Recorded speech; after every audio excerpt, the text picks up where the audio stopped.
I've played tons of games in my life, and one of the libraries that I fell short on playing personally is the Atari 2600, the second generation console that so many of you cut your teeth on. Now the good news is, occasionally I'm able to play 2600 games, especially when we're focusing on checking out where many franchises began. And in the case of what we're doing today, many of the games I'll be bringing up are a result of first games in a franchise or first games in a genre. It's taken a long time to make this episode, and thankfully today, that's what I'm doing. Today's topic is 10 Atari 2600 games you should check out. Games that are fun, ones that I wouldn't mind returning to or letting my kiddos play. Let's begin.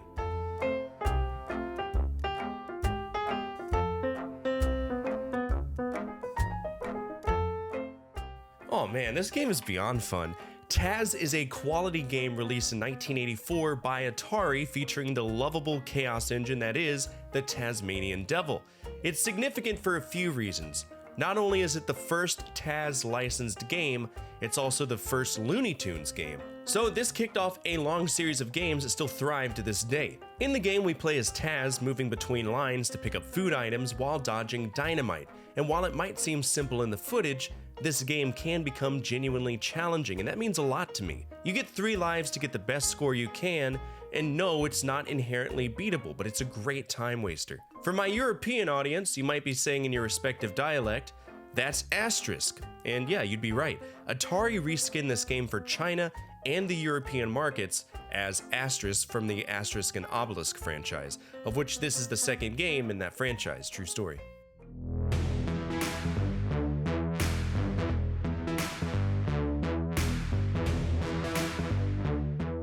Boxing is interesting. Originally it was meant to be an arcade game created by Bob Whitehead for Atari in 1978, but if you're in tune with Atari in 1978, they were kind of being dicks to their employees. 4 people in particular decided enough is enough and made their own company, Activision. And from that point on, the third-party developer was made into an official idea. We can thank Larry Kaplan, Bob Whitehead, David Crane, and Alan Miller for breaking away. To this day, many of us still enjoy Activision games. But the game itself is fairly simple. We play as one of 2 boxers from the top-down view, and we hit the other player with a long hit or a short hit. Depending on which one we get, we can either score 1 or 2 points. A match is completed when either player reaches 100 points. Yes, it sort of breaks away from what makes boxing boxing, but this is the 2600. A pair of floating eyeballs walking around a haunted house was one of the more successful games. You gotta put common sense to the wayside. After all, everyone else did. Boxing is one of the earliest fighting games out there, and to me it's a great game.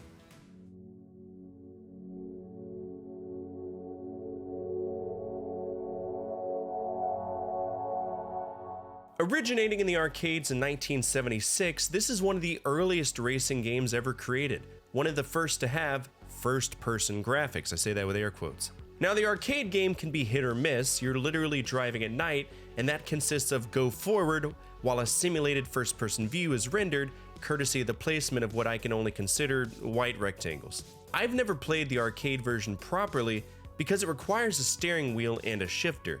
So instead, I opted for the 2600 version, which is shockingly fun. It's in color too.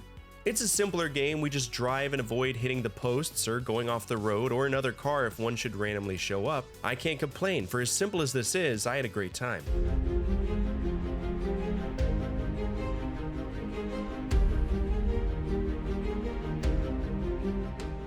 Spider-Man. So real talk, if there was ever a superhero that I adore being in video game format, it is 100% Spider-Man. I've played bad Superman games, bad Batman games, weird adaptations of Marvel and DC alike, but consistently in my life, I've felt that a majority of the Spider-Man licensed games are not that bad. And in the case of Spider-Man on the 2600, we had a really fun game. This is not only the first Spider-Man game, but it's the first licensed Marvel game. In the game, we control Spider-Man, who is climbing to the top of a building to try to defuse bombs that were planted by the Green Goblin.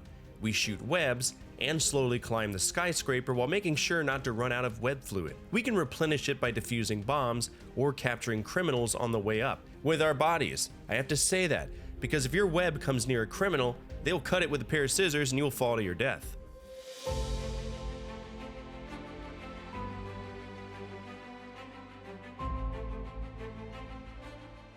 Well, I know of one person who watches my videos that will be very excited about this game being on the list, and me feeling the way that I do about it. His name is Universe Expanding Books and Toys, and he runs a wonderful YouTube channel that you should check out. His link will be down in the description below. A while back, I did a dagger challenge where I asked the community to make a video talking about their proudest video game possession, and in the case of Universe, it was this: Star Wars The Empire Strikes Back on the Atari 2600. Now personally, my experience with Star Wars games is very modern, if that makes sense. In fact, prior to playing this, the oldest Star Wars game I had played was the trilogy game in the arcades because it is hard to emulate, and I wanted to experience it fully now that I make adult money.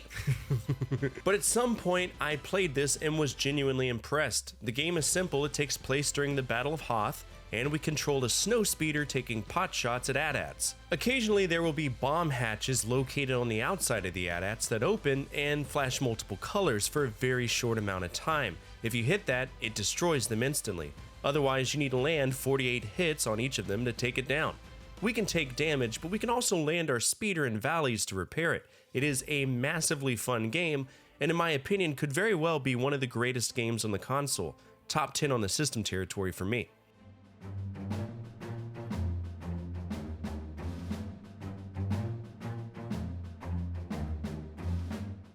Ever heard of Target Fun?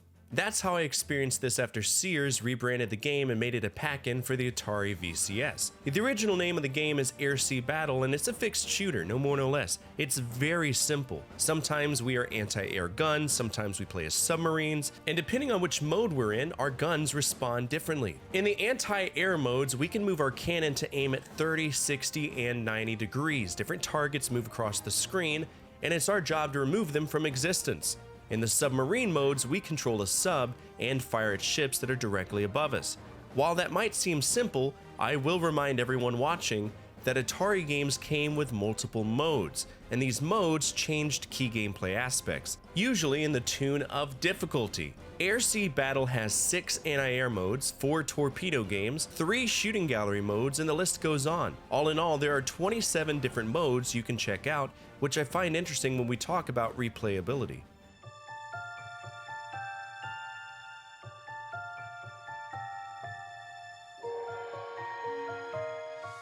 You ever watched Fantasia? I haven't. I've seen Fantasia 2000, but I was a kid when it came out, and I'm sure I only watched it during class one day when the teacher was sick. You remember when teachers used to have subs, and they would cart in that TV on that stereotypically large roller AV cart thing? I kinda want one. Low-key, I've wanted to buy one. But Sorcerer's Apprentice is a game that takes place during one sequence of the movie, when Mickey is in Yen Sid's cavern and making the brooms dance around. The game is broken into 2 sections. The top section allows us to shoot at objects that are coming our way to increase our score, but there's also a bottom section which is very much important in its own way.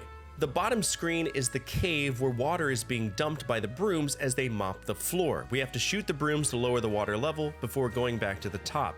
It's the second game to properly work with Mickey Mouse as a character, 4th if we include the 2 weird Game & Watch games. Some people have mixed opinions about this one, but fuck it. I think it's fun.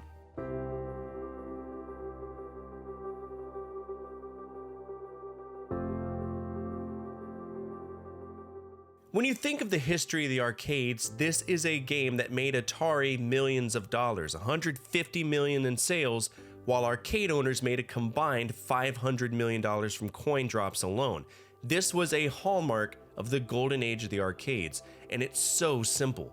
We play as a fucking triangle, shooting asteroids. These asteroids break and we have to continue to shoot the fragmented pieces until they totally disappear. Occasionally, we need to teleport or move out of the way, and sometimes a UFO comes in and tries to ruin our day. It's a very simple, very effective arcade game that served as an arcade starting point for many people, myself included. There's been conversions, it's been in compilations, it's been the benchmark for homebrew adaptations and ports for computers that it was not natively licensed on. It's a very important game. And the one thing I appreciate about the 2600 version is that it's in color. If you played the original arcade version, it's just vector artwork, it's black and white, so to play it in color and somehow still have it be a presentable version of Asteroids on a console that is responsible for destroying the video game industry in '83, that's phenomenal. This is a must play.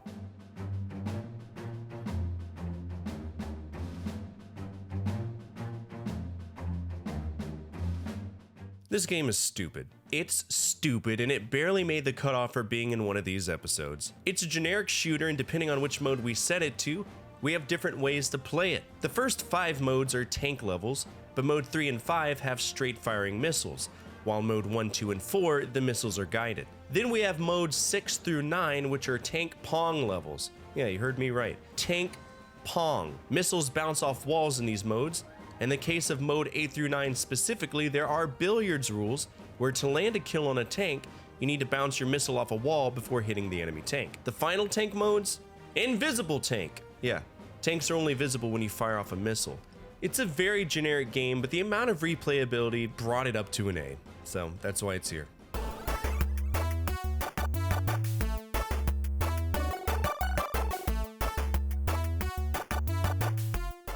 Got another Atari arcade banger here, Centipede. Now, I adore Centipede. More often than not, I associate Galaga with my dad, but when it came to Atari, Pong and Centipede were 2 of his favorite games. If you played this in the arcades, there was a trackball that moved your shooting thing at the bottom, and you fired projectiles towards the centipede coming down your way, turning pieces of its body into mushrooms, while dodging spiders that are begging to be relevant. When I was checking out the history of Atari, I had the luxury of choosing from over 21 releases of this game. It was a severely ported title, and almost every version was successful in its own way. But for me, the 2600 version is the one that I elected to play, because I can't properly play the arcade version on stream, and I don't tend to mess with Atari 8-bit computers. But yeah, it's Centipede and it's fun. That's the kicker, it's fun. If you want a good solid starter 2600 game to check out, this is one of them. And that's it for today's episode. What are some of your favorite 2600 games? Feel free to let the community know down in the comments section below. Speaking of our community, if you made it to the end of this episode, you're already home with us. We're a gathering of video game enthusiasts that love to remember when life was just a little bit easier to live. And if you align with that, feel free to subscribe. Finally, the single most important thing you can do for me is to hit that thumbs up button, as it directly affects the visibility of the videos and the projects that I work on every single day. As always, from my family to your family, good energy, good vibes, Fortefyre out.